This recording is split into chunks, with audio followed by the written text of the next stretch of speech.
Good evening again. I'm Jesse Mays, Assistant City Manager, and I'm joined by Housing and Human Services Director, Tevis Barnes. The city's Chief Financial Officer, Lisa Soger, is also in the audience to answer any questions if necessary. Also here tonight to answer questions is Tim Bretz, Senior Principal at Kaiser Marston Associates, KMA, who is the city's affordable housing consultant, and they've been helping out staff on this project. KMA is a real estate advisory firm with over 50 years of experience in public-private partnerships and affordable housing policy. The City Council discussed this item at the February 24th City Council meeting, and at the request of Community Corps, the City Council deferred taking action on this item until today. The staff report for this item addresses some of the points of consideration for City Council as it considers this item. I will highlight some of the key points. As Tara mentioned, KMA's analysis of the project's finances, which were provided by Community Corps, show that based on the project's current finances, the city's loan would not be repaid. For that reason, we've encouraged the City Council to consider the $16 million to be a grant. The $16 million would bring the city's total project contribution to $36 million. According to the city's financial consultant, it is rare for a city to provide more than $10 million in cash financial assistance to an affordable housing project. Generally, cities award between $3 million and $8 million to affordable housing projects. For an example, the Los Angeles County Development Authority, in their most recent Notice of Funding Availability, limits their financial assistance to no more than $10 million per project. They are a billion-dollar organization, and they limit their grants to $10 million per project.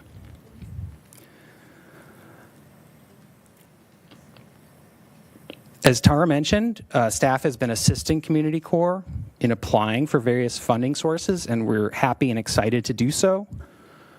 I don't want to be a downer, but according to KMA, all of the sources of additional financing that the developer has proposed, and which you saw up on the screen earlier, are extremely competitive, and we need to be clear-eyed about that. There isn't really a way to put a percentage on our expectations of getting any particular grant such as these, because they are competitive, and it really depends on who our competition is. There's no way to know that, except we know that these tend to be competitive. And so we recommend that you not consider or make this decision believing that we are going to get any of these grants.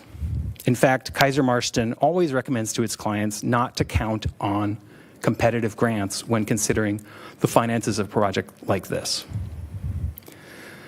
Community Corps is requesting $4 million from the city to be paid during the pre-development period. At least that was our understanding until now. Maybe I saw Tara said at construction close, so I'm not sure if that's at construction, after construction close or before. But to date, they have requested the $4 million paid during the pre-development period before it's secured the construction loan. Of that $4 million, $1.3 million is Community Corps' developer fee. According to Kaiser Marston, for most affordable housing projects, but tax credit projects in particular, the developer receives a developer fee only after the project has started construction. You should also know that $1.75 million of the city's $4 million would go towards paying off Community Corps' pre-construction loan. This loan has been used to pay for expenses incurred already. Typically, pre-construction loan balances are paid off with other financing sources, such as the construction loan at the construction loan closing, not with a cash grant or loan. The construction cost estimates are based on soft general contractor bids estimated from the 50% architectural drawing set. The developer is currently working with the general contractor to update the construction cost estimates based on the 75% architectural drawing set. However, it's important to note that according to Kaiser Marston, construction costs are currently experiencing extreme volatility, which will likely continue for the next several years. In particular, the recent wildfires and any imposition of tariffs on construction materials will likely put upward pressure on both labor and material costs. As such, there is considerable risk that the project's construction costs may increase above the amounts currently assumed in the developer's pro forma, including the contingencies which were developed before the wildfires and before the tariffs were contemplated. There is serious uncertainty about the future of the Housing and Urban Development Department's Housing Choice Voucher Program under the new federal administration. In fact, we've recently seen Los Angeles County Housing Agency stop processing new Section 8 housing recipient applications because they're concerned that their federal grants will be able to cover their existing clients. Jubilo Village relies on revenues from this program for the project to work financially. If there is a shortfall in the revenue expected from this program, which amounts to almost $900,000 a year in operating revenues for Jubilo Village, the city could be asked to cover the shortfall. Comparisons have been made between this project and Tilden Terrace. We made that comparison in the staff report in order to sort of emphasize the point that residual receipts loans can often not result in repayment, and in fact, in the city's case, frequently not result in repayment.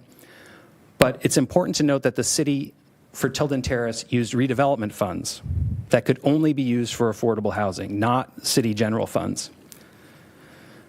Unfortunately, post-redevelopment, we do not have access to those funds like we used to, and comparison between the financing of that project and the financing of this project is not apples to apples. If the city makes an additional $16 million financial investment in this development, increasing its commitment to $36 million, the city may face pressure to remain the financial backstop for this project throughout its lifespan. There is no guarantee that the project's tenants will be Culver City residents or come from Outward Bound House or Project Homekey. In fact, you may remember that in 2022, Community Corps requested that the city remove a requirement for preference for Culver City residents from the city's loan commitment letter. The City Council approved removal of this requirement, which means that Community Corps does not need to give preference to Culver City residents for this project. And that was done in order to make us eligible for additional funding sources, including some of the ones you saw up there on the screen. That concludes my staff report, and staff and our consultant is available to answer any questions.